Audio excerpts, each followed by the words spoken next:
হাঁহ মাংস বইল কৰি দিয়া হ'লে ভজা নাখায় যদি হাঁহটো বইল খালে হ'ল বইলহে খাব লাগে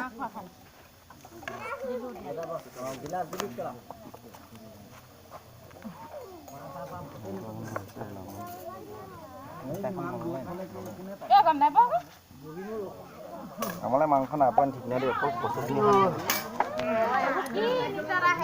মই নাই লগা তুলসী এই লখন আছে